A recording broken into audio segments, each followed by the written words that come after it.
MoneyWise would like to thank David Salon, Oakwood Premier, iWhite Korea, AutoNation Group, distributor of the Mercedes-Benz C-Class 2015 World Car of the Year, Asia United Bank, Ribisco, ang sarap ng feeling mo. Call us or send us a message for sponsorship opportunities on MoneyWise.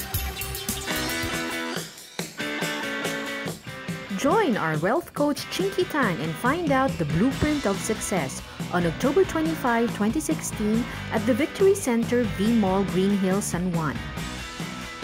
Join the Big Mac Pre-Christmas Fair Bazaar for a Cause on November 18, 19, and 20 at the Metro 10 Convention Center in Pasig. Interested participants may call 0908-815-0198 or send us an email. Visit the Chic-driven Women Empowerment Expo on October 1 and 2 at the Alabang Town Center, featuring beauty queen turned entrepreneur Miriam Tiambao. Nag-e-enjoy ba kayo so far? MoneyWisers, aba ito pa, may huling magtatanong sa atin for this episode today. Si Christian Foltimbo, who sent us a video question. Hi, my name is Christian Paul Kimbo nga po pala. Currently, I'm working as freelance events host and model. So, source of income is usually one-time, big time. I've joined this network marketing company 5 years ago. And yung mga uplines ko na dati kong co-work sa dating company pinapasukan ko, they are all millionaires. Paano ko ba may start yung, ma-push din yung ganun na career na pinush nila? Kasi, ang problem ko kasi, whenever I invite friends, siyempre doon dapat nag-i-start. Nagkakaroon ako problem na they think na pera lang habol ko, baka masira yung friendship namin. Pero sa sarili ko, gusto ko silang tulungan. Ano ba yung magandang motivation sa sarili na dapat kong isipin para ma-push ko yung gusto ko na successful din like them, ng mga friends ko.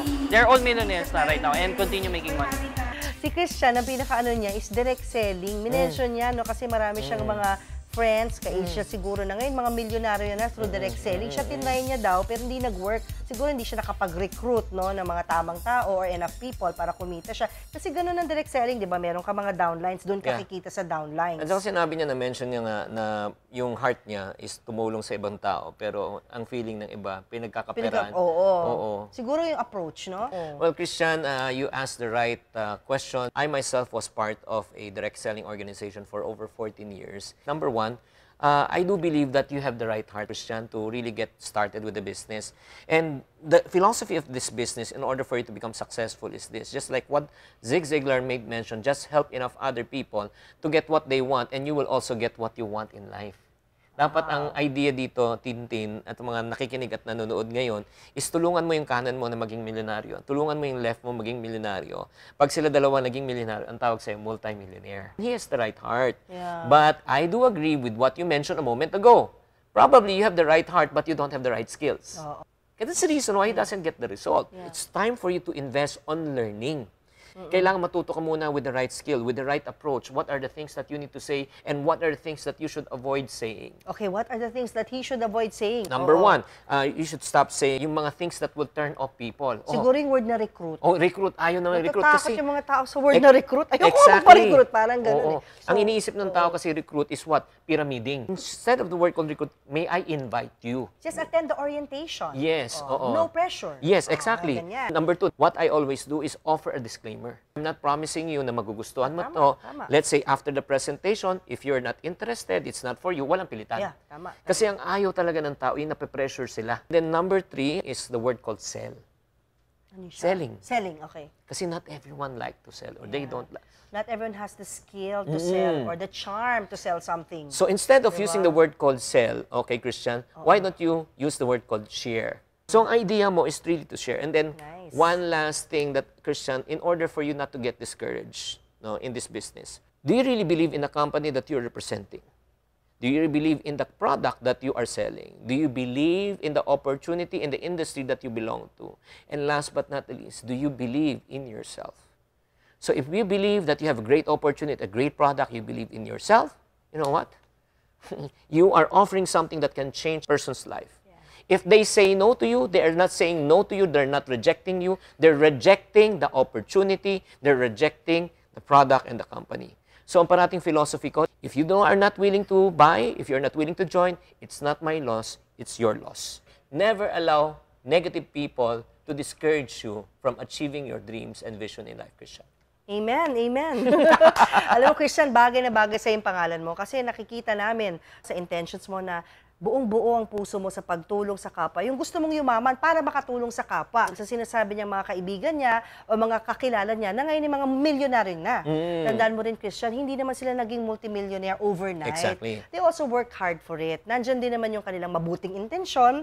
At yun nga lang, nauna lang sila sa'yo ahead kasi nga meron silang tamang skills, tamang communication skills. At sabi nga ni Chinky, yung mga skills like sharing instead of selling, di ba? So why don't you try to learn from them also? If they are not selfish naman in sharing what they have learned o yung kanilang secrets to success, talk to them. Di ba maraming ganun, Chinky? Sabi nga nila, para maging successful ka rin, surround yourself also with successful people who are not, selfish in sharing what they have. Like you, Chinky.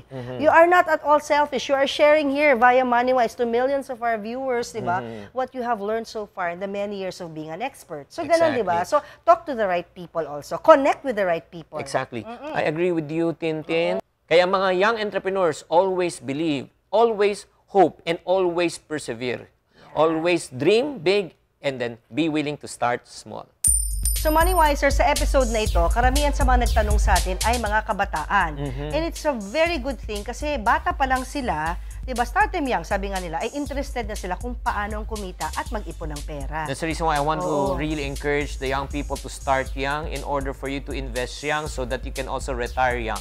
True. And then when it comes to business, sa atin naman yung Ask Your Banker segment, tamang-tama naman kasi tinuruan nila yung ating mga viewers kung paano naman mag-acquire ng auto loan. Yes. So swak din yun sa isang nagtanong sa atin kanina kung paano nga ba siya makakabili ng motorsiklo o motorbike na kailangan niya para sa kanyang trabaho. As a matter of fact, it's not a problem for you to get a loan as long as you can afford to pay the loan. Oo, tandaan, pag may utang, dapat bayaran. Hindi yung ang galing-galing mo mag-loan, wala ka naman palang pambayad sa uutangin mo. Diba? I'd just like to thank you for watching this show. This has been your Wealth and Life Coach, Chinky Tan. And this has been your mompreneur, Christine Bersola Babao. Remember, it pays to be Money-wise.